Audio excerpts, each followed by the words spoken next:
শুভ সকাল বন্ধুরা, কেমন আছেন সবাই? পাপিয়াস কিউলিনারি আর্ট অ্যান্ড ব্লগের নতুন আরেকটি পর্বে আপনাদের সবাইকে স্বাগতম। সকাল সকাল ঘুম থেকে উঠেই সকালের নাস্তা রেডি করছি। আজকে সকালের নাস্তায় আছে রুটি আর আলু ভাজি। আলুটাও আমি কেটে নিয়েছি, এবার রুটিগুলো ভেজে আলুটা ভেজে নেব।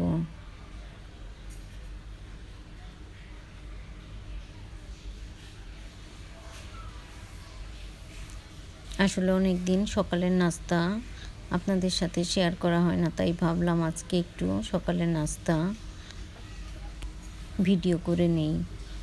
এবার আলুটাও ভেজে নিচ্ছি, আর মাঝে মধ্যে একটু ব্যতিক্রম নাস্তা করলে ভালো লাগে।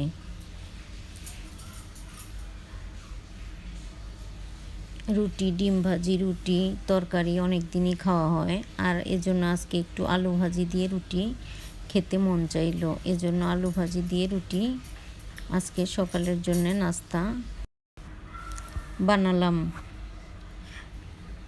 এবার অন্যান্য কিছু টুকিটাকি কাজ সেরে নেই, তারপর দুপুরের জন্য রান্না করব।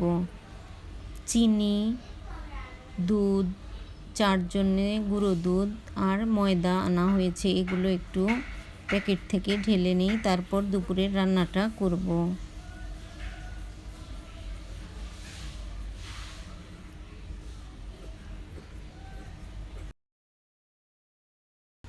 চিনিটা ঢেলে নিলাম, এরপর গুঁড়ো দুধটাও ঢেলে নিব।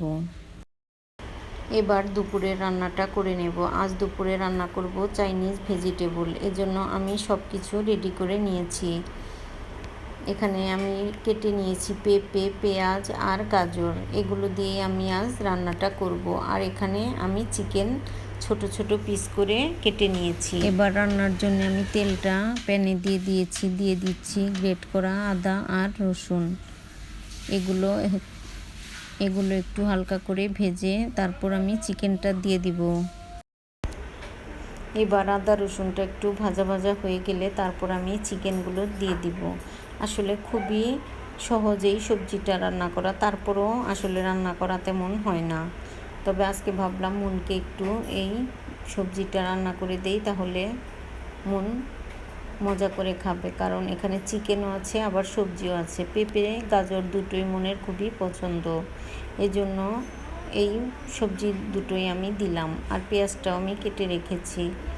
এবার চিকেনটা হালকা ভেজে তারপর এর মধ্যে আমি সবজিগুলো দিয়ে একটু নেড়ে চেড়ে নিব, এরপর পেঁয়াজটাও দিয়ে দিব। আসলে এই সবজিটা খেতে ভীষণ মজার হয়েছিল। ঝাল যদিও অনেকটাই কম দিয়েছি, ঝাল বলতে আমি দুটো কাঁচা লঙ্কা মাঝখান থেকে ভেঙে দিয়ে দিয়েছি। আসলে মন ঝাল খেতেও পারে না, আর এই সবজিটা তেমন ঝাল হয়ও না। এবার সব কিছু দিয়ে নেড়ে চেড়ে দিয়ে দিলাম জল, ঝোলের জন্য জলটা দিয়ে পরিমাণ মতো জলটা দিতে হবে, কারণ পেঁপেটা আর গাজরটা একটু সিদ্ধ হতে হবে, এজন্য এ দুটো সবজি যাতে সেদ্ধ হয় সেই পরিমাণ জল আমি দিয়ে দিলাম। এবার জলটা দিয়ে আমি কিছুক্ষণ ঢেকে রেখেছিলাম। এবার আমি একটু সয়া সস দিয়ে দিব। এবার গাজর পেঁপে সব কিছুই সিদ্ধ হয়ে গিয়েছে। এবার আর অল্প একটু সময় ধরে রান্না করলেই রান্নাটা হয়ে যাবে। জলটাও মোটামুটি কমে গিয়েছে, আর দিয়ে দিলাম স্বাদ মতো লবণ, আর আমি সয়া সসটাও দিয়ে দিয়েছি। এবার আমি কর্নফ্লাওয়ার দিয়ে দিব।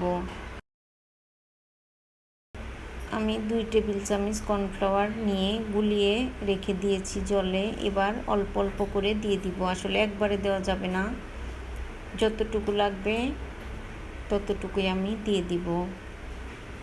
এবার আমি কর্নফ্লাওয়ারটা দিয়ে দিলাম, তবে খুব বেশি দেইনি, হয়তো 1 চামচের মতো লেগেছে। তো এবার আমার রান্নাটা হয়ে গিয়েছে, আমি চুলাটা বন্ধ করে দেব। আর খুব সহজে রান্না করে ফেললাম চাইনিজ ভেজিটেবল। তো বন্ধুরা, আমার এই রান্নাটা যদি একটু ভালো লাগে তবে একটা লাইক কমেন্ট শেয়ার করার অনুরোধ রইল। যারা ফেসবুক থেকে দেখছেন তাদেরকে অনুরোধ রইল আমার ফেসবুক পেজটি ফলো করার, আর যারা ইউটিউব থেকে দেখছেন তাদেরকে অনুরোধ রইল আমার ইউটিউব চ্যানেলটি সাবস্ক্রাইব করার। ভিডিওটি দেখার জন্য সবাইকে অসংখ্য ধন্যবাদ। আর কালকে বিকেলবেলায় বানিয়েছিলাম মোমো। চিকেন মোমো, গাজর আর চিকেন দিয়ে মোমো বানিয়েছিলাম, ভিতরে গাজর আর চিকেনের পুরটা দিয়েছিলাম। খেতে ভীষণ টেস্ট হয়েছিল। তো বন্ধুরা, আজ এ পর্যন্তই। দেখা হবে নতুন কোনো ভিডিওতে। সে পর্যন্ত সবাই সুস্থ থাকবেন, ভালো থাকবেন। আর কালকে বিকেলের মোমো দেখে আজকেই এখন ভীষণ খেতে ইচ্ছে করছিল, মনে হচ্ছে আজকেও মোমো বানাতে চলে যাই। আসলে গরম গরম মোমো দেখলেই খেতে মন চায়। তো বন্ধুরা, আজ এ পর্যন্তই।